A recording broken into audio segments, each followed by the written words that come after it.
Hi everyone, so last night we had the Season 8 PTR campfire and we have the patch notes out already to go through. I already made a summary video about the campfire with my impressions, which were honestly kind of mixed. I think what I have shown was actually all pretty good, so the changes they are making are generally going the right direction. But there's also a lot of stuff that I hoped to see addressed that was not mentioned in the patch or in the campfire, and that is not being changed, at least from the current state of things.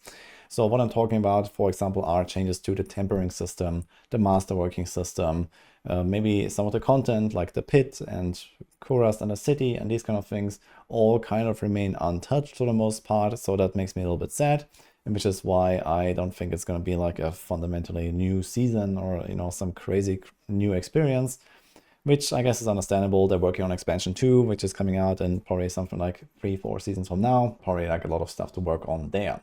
So for people that already like Season 7, Season 8 will be a continuation of that, but better.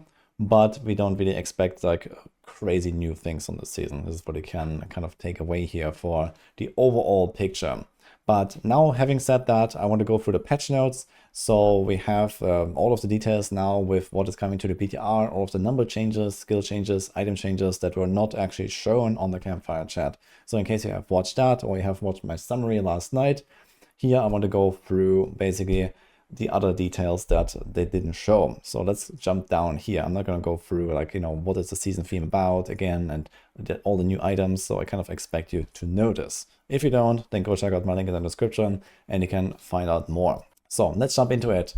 The highlights of the patch notes, well, they are quite long, so I try to break this down a little bit, and I have done some notes here just for like general stuff, and then class by class there's like a few points that I want to go through here basically. But yeah, what you need to know is a few new items are coming, a few new builds, and a bunch of reworks. The biggest reworks are, first of all, snapshotting runes are getting basically killed. So this includes Quax and Xan. Quax was the kind of double damage rune, and Xan was the guaranteed crit and overpower rune.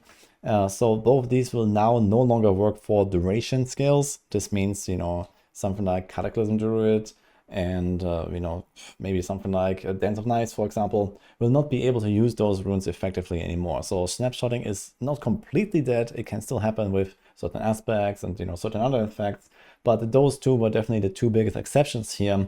And instead they will now be, yeah, first of all, not really useful for those kind of builds anymore. But in some cases, they've also been buffed in some ways to be potentially even more useful for some other builds. So what I'm talking about, for example, Xan goes from a 700 cost to a 300 cost. So you can actually trigger it much more often. And this means that, for example, for a build that previously would never think about this, you know, some, let's say, typical core skill attack build that doesn't have like a duration attached to it, that might actually become viable now. And now you get these guaranteed crit and overpowers. And overpower itself has not been nerfed. So it remains as crazy as it has been ever since the expansion launch, which is part of, you know, the formula and how they calculate the overpower damage, which we hoped would get addressed at some point, but so far hasn't. And this means that we might see even more overpower meta on like all of the classes because of this. So I think this is definitely something to be on the lookout for. Xan Rune making overpower builds possible for like a lot of things suddenly. But yeah, we'll see how this will play out. There are some other rune changes here as well. For example, Vex got buffed further. Ahu rune is now actually somewhat useful. Previously gave you like this like a hit effect when you hit an injured enemy, which means sub 35% HP. Now this has been changed to non-healthy enemy, which is sub 80%. So there's actually a much larger range where you can proc it, but they nerfed the offering a little bit. This could be interesting for some builds though, so I'm definitely gonna play around with this in some cases. We'll see. This might be good. Yeah, Tech Rune got a bit of a nerf. Earthquake Barb in general is going down a little bit. I'm going to talk about this, but I think it's going to remain one of the top dogs out there anyway. Also, another cool bug fix here is the Jar Rune. Some people might not be aware of this, but for example, on the Rogue or also on the Barb, if you were weapon swapping, then the Jar Rune would break if you had a teleport already, and it will just revert back to the evade. So that was kind of annoying in some builds, and that is also now fixed. So Jar Rune is kind of like the rune for like endgame speed farming, and that was kind of annoying in some cases. Yeah, some other things to know. Fist of Fate CC is entirely gone, so this was kind of like the item, especially for rogues when it came to staggering bosses. That is no longer going to happen. Instead, you have to try to find your own ways to crowd control enemies now. And I think for rogues, this will mean a really tough season, especially with this whole like focus on bossing and Torment 4 becoming a lot harder. I expect it's going to be somewhere in the range of around ×5 the difficulty of what it was in the previous season, paired with some of the build nerfs that we have seen, and with the new boss powers potentially being weaker than the witch powers. I guess we'll see exactly how this will play out. But let's say it's kind of like a similar seasonal power game, but the builds, especially top-end builds, are a little bit weaker. There's also some nerfs to, for example, trick attacks on Rogue. And also for other classes, you know, some of the top builds are just coming down. And Torment 4 difficulty is going up. Plus, they are buffing bosses again, specifically. So especially the, like, you know, the so-called lair bosses, like Duriel, Andariel, and so on, they're all getting some upgrades. So I do expect that it's not going to be at least as trivial as it was to just go into Torment 4 and like blast down those bosses, one-shot them, and so on. I think a lot of builds will struggle with this, and Rogues in particular will have the hardest time here. Rogues, the assassin class in Diablo 4, basically, can't kill bosses anymore. So this is kind of what I expect. Because the Fist of Fate CC nerf, because of all the other crowd control nerfs, you just don't have really any ways to stagger bosses reliably anymore, at least past the first, like, you know, 2-3 staggers or so. You just have no way now, because all these procs are gone. Worldly Fortune Temper is gone, you know, Fist of Fate, and a bunch of other items have been changed, Concussive Strikes has been changed, and so on. So this means a lot less staggering, and there was no compensation for that. So I think Rogues are gonna feel really bad when it comes to fighting bosses. But we'll see. I mean, there will be some good rogue builds out there, and you know, you don't have to worry about especially like Torment 4 content. There are a lot of decent rogue builds that will get there, but when it comes to, especially for example, going beyond that, going into high pits and so on, it's gonna feel like a brick wall. And the same can happen to some degree to Sorcs as well, I think, because there are some Sorc builds that, not to the same degree, will have this kind of feeling of hitting a brick wall because you can't stagger bosses anymore. But there are certainly these kind of like conditional effects that the Sorc class also has, and some other builds here and there on the other classes.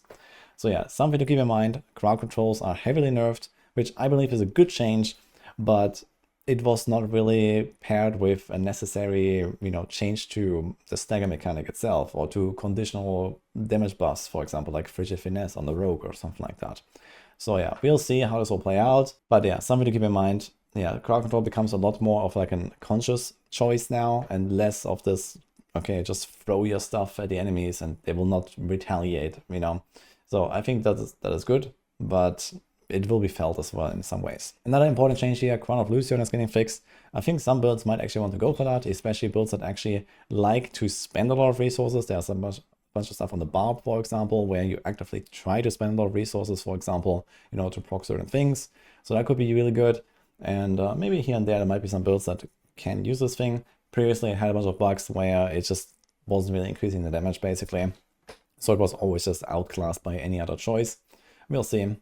And we also have just a generally lower power level if you compare to the difficulty of the game. Now, our damage numbers won't go down. So if you have damage numbers turned on, you'll see if damage numbers still like in the billions and, you know, potentially trillions, I don't know.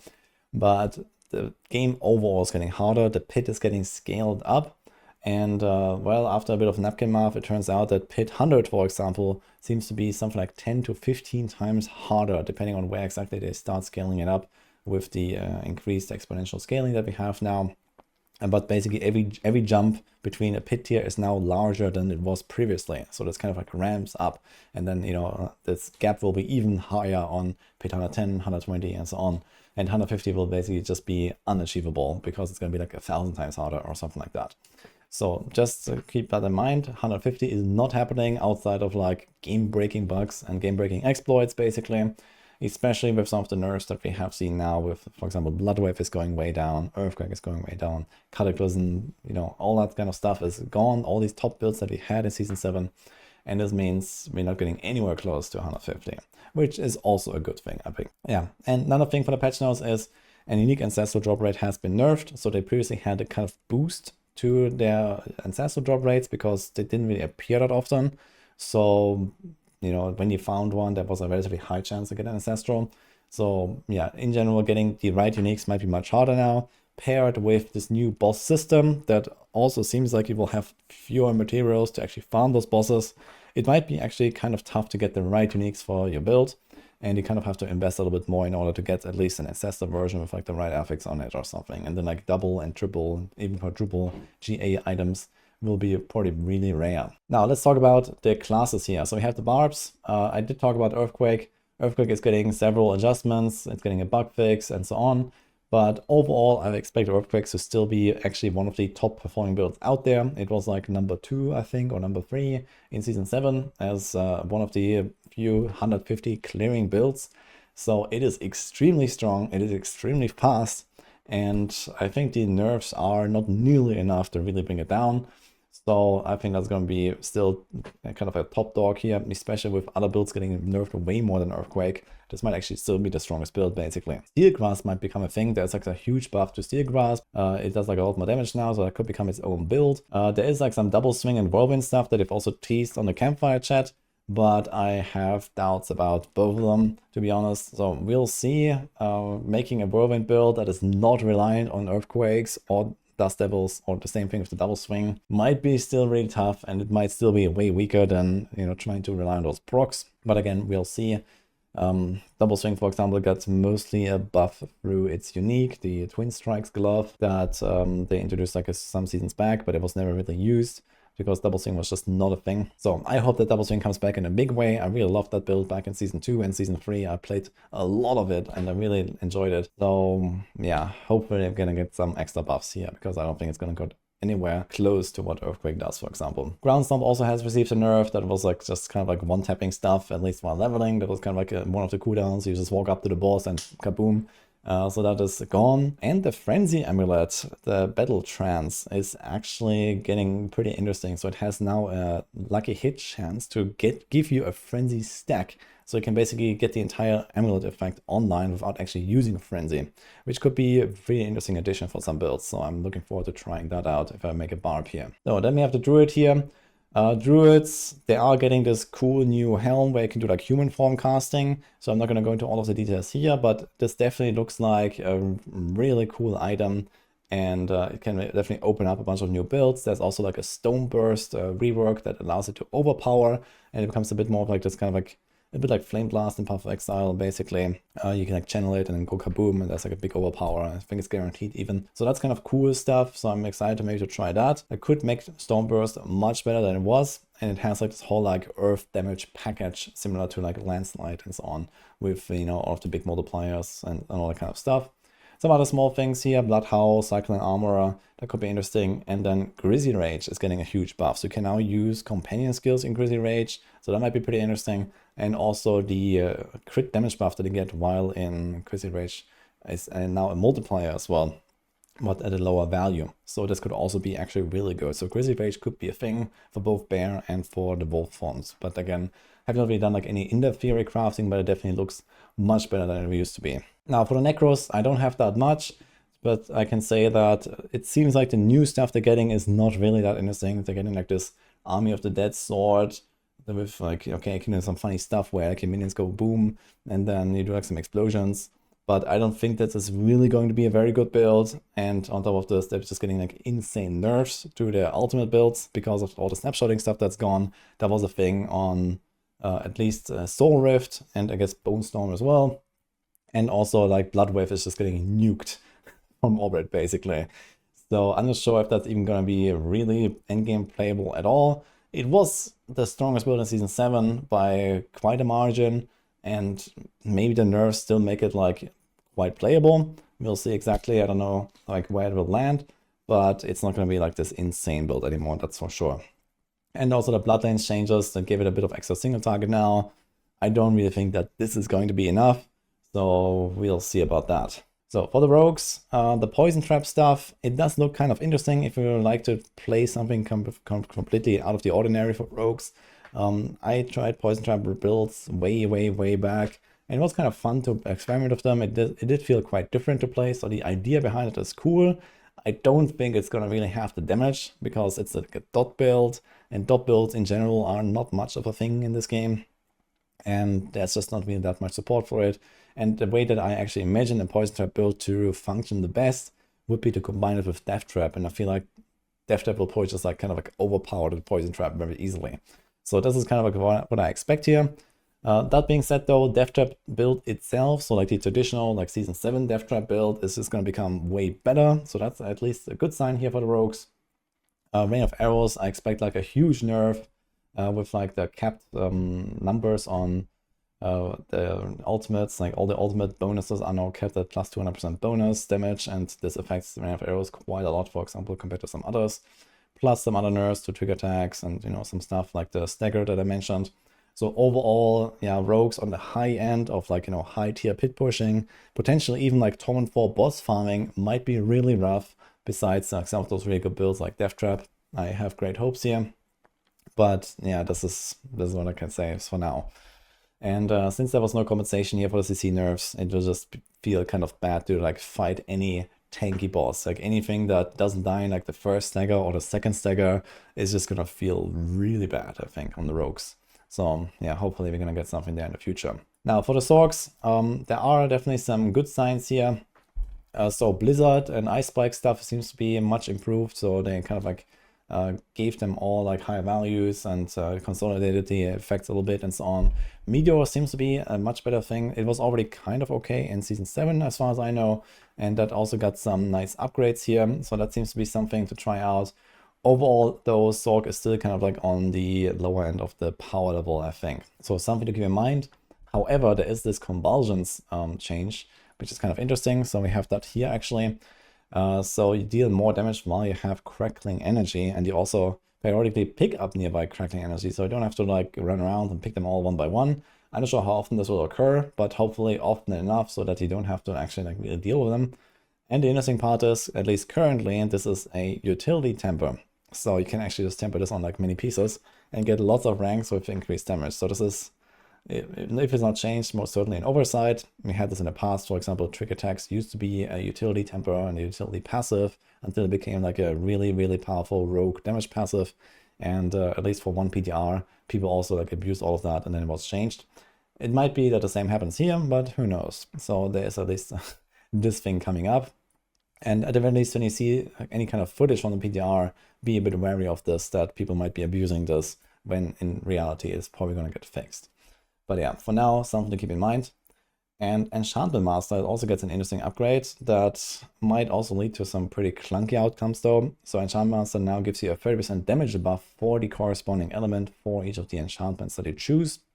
And this means that, for example, if you play a cold build, then you're going to throw in like, I don't know, Ice Armor and Frost Nova Enchant or something, just to get like a 60% damage bonus for your cold skill. And similar with like the lightning skills and so on.